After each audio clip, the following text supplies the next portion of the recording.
Hi, this is George Bunn for Birmingham Eastside as part of our COVID-19 series. If you'd just like to introduce yourself. My name is Willem van Schaik. I'm Professor of Microbiology and Infection at the University of Birmingham. Okay, so we're doing a piece on public transport. So from what we know about COVID-19, how dangerous is it when condensed into a space such as a bus or train carriage?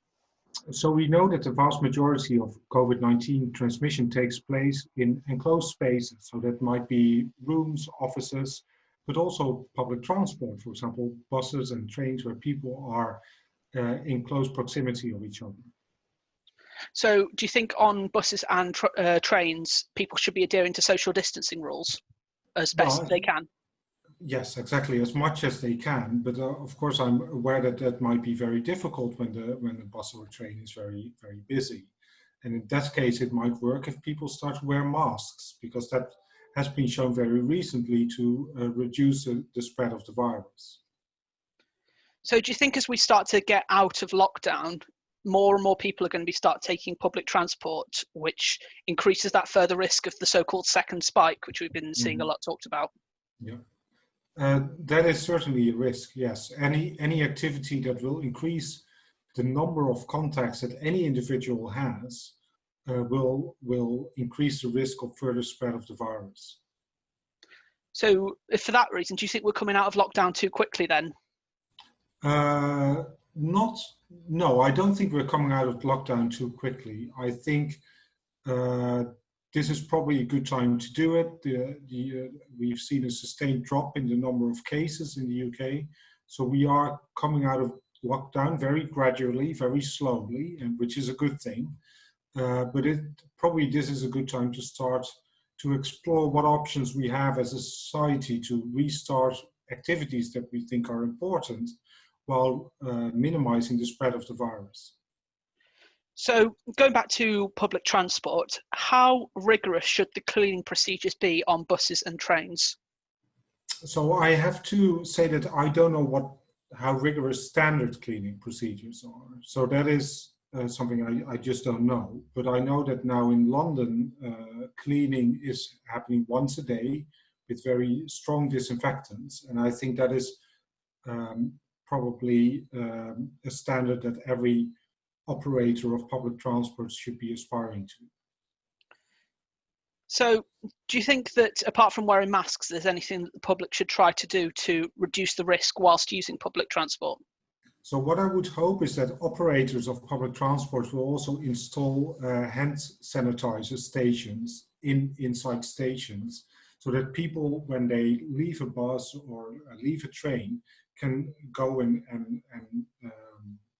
disinfect their hands. And if the passengers, for example, if there's a bus stop, it's difficult to see how we can install hand sanitation stations at every bus stop. But if people leave a bus, go out of the bus and go home, is then the first thing that they will do is then to wash their hands. So do you think, what about the discussion that a lot of we've seen recently about the virus surviving on surfaces?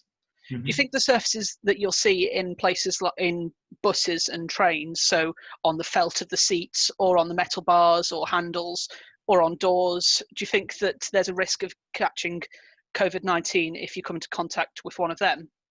It's very difficult to quantify that risk. So we don't really know how large that risk is, but the risk is certainly not zero. So particularly spaces like the button that you press on a train when you want to open the door, many people will touch that button.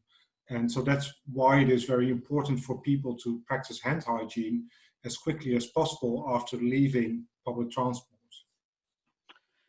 So do you think that the risk of contacting COVID-19 is generally greater on public transport than it would be if you, say, walked or cycled to work? Yes. There are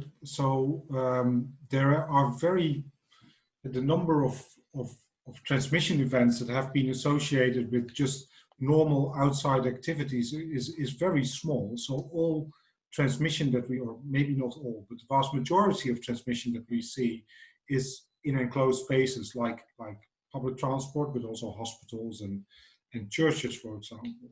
So being outside is probably one of the safest places to be. So I would encourage people to walk and or take a bike as much as possible, also because that allows us to get some exercise, which is sometimes a bit difficult to get during this lockdown period.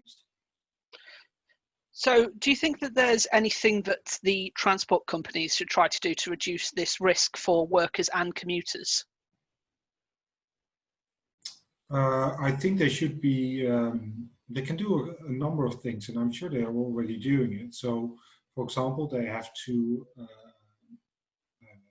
install those hand sanitation stations. They can put up notices which require people to wear masks, and they have to do that more intensive cleaning than they would normally do of their buses and trains.